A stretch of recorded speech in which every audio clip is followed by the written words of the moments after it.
বন্ধুসকল মোৰ ইউটিউব চেনেলত দুজনমান ভিউৱাৰ্ছে কমেণ্ট কৰিছে আৰু মোৰ পৰা ৰিপ্লাই মতামত বিচাৰিছে আৰু হে আপোনালোকক ভিডিঅ' আকাৰে ৰিপ্লাই দি আছোঁ।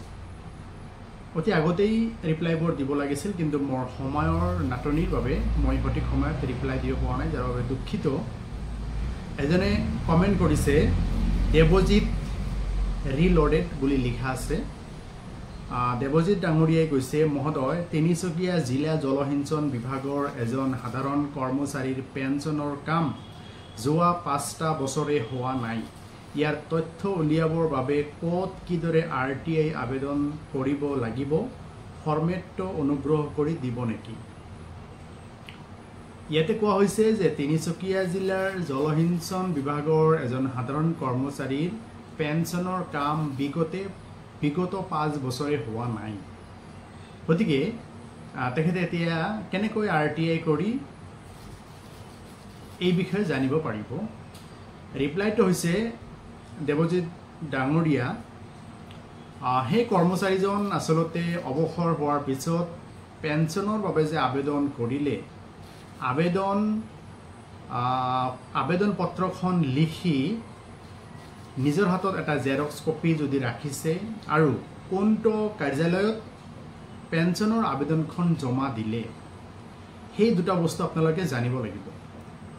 পেঞ্চনৰ আবেদনখন লিখাৰ পিছত জেৰক্স মাৰি যদি নিজৰ হাতত আছে আৰু পেঞ্চন পোৱাৰ বাবে কোনটো কাৰ্যালয়ত পেঞ্চনৰ আবেদন পত্ৰ জমা দিলে, জমা দিয়াৰ সময়ত নিজৰ হাতত যদি ৰিচিপ্ট কপি এটা আছে, তেতিয়াহ'লে আপুনি RTI কৰি ইয়াৰ বিষয়ে জানিব পাৰিব। RTIটো আপুনি এনেকৈ লিখিব লাগিব যে যোৱা ইমান তাৰিখত আপোনাৰ কাৰ্যালয়ত পেঞ্চনৰ আবেদন এখন দাখিল কৰিছিলোঁ, গতিকে সেই পেঞ্চনৰ আবেদনখনৰ ষ্টেটাছ ৰিপৰ্ট আমাক জমা দিব লাগে।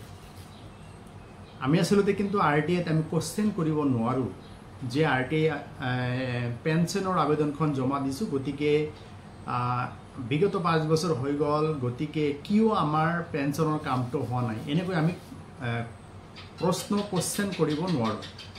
আমি টেকনিকেলি RTI আবেদনখন বনাব লাগিব।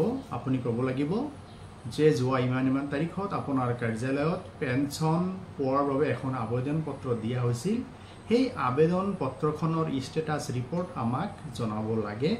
দ্বিতীয়তে আপুনি সুধিব পাৰে যে সেই পেঞ্চনৰ আবেদনৰ ফৰ্মটো বা আবেদন পত্ৰখন কোনটো টেবুলত কিমান দিন ধৰি পৰি আছে আৰু কোনজন বিষয়াই অৱহেলা কৰি অফিচিয়েল কামবোৰ কৰা নাই, সেই বিষয়খিনি আমাক জনাব লাগে। এনেকৈ অলপ টেকনিকেলি যদি আপুনি RTI আবেদনখন লিখে, তেতিয়াহ'লে আপোনাক নিশ্চয় উত্তৰ দিব। উত্তৰ দিয়াৰ পিছত আপুনি ছেটিছফাই হ'লে বা যদি তথ্যখিনি আপুনি পায়, তেতিয়াহ'লে আপুনি বিহিত ব্যৱস্থা গ্ৰহণ কৰিব পাৰে। লগতে আৰু এটা পৰামৰ্শ মই দিব বিচাৰিছোঁ, যিহেতু সাধাৰণ কৰ্মচাৰী এজন অৱসৰ হোৱাৰ 5 বছৰ হৈ গ'ল, গতিকে পেঞ্চনৰ কামটো হোৱা নাই। এতিয়া যদি বিষয়টো অসম চৰকাৰৰ মাননীয় মুখ্যমন্ত্ৰী হিমন্ত বিশ্ব শৰ্মা ডাঙৰীয়াক যদি অৱগত কৰোৱা যায়, এতিয়া টুইটাৰে হওক বা আপোনাৰ ইমেইলৰ জৰিয়তে বা এখন চিঠি পত্ৰ বা অভিযোগৰ জৰিয়তে যদি জনাব পাৰে, তেতিয়াহ'লে সোনকালে হোৱাৰ এটা চান্স আছে, মোৰ দৃঢ় বিশ্বাস। গতিকে আপোনাৰ ৰিপ্লাইটো থুলমূলকৈ মই এনেকৈ দিলোঁ। যদি আপোনাৰ ভাল লাগে, নিশ্চয় আপুনি কমেণ্ট বক্সত জনাব।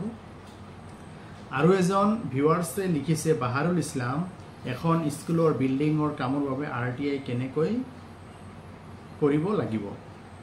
এতিয়া ধৰক স্কুল, আপুনি নিশ্চয় জানে কোনটো স্কুল, LP, ME বা হাই বা তেনেকুৱা ধৰণৰ স্কুল।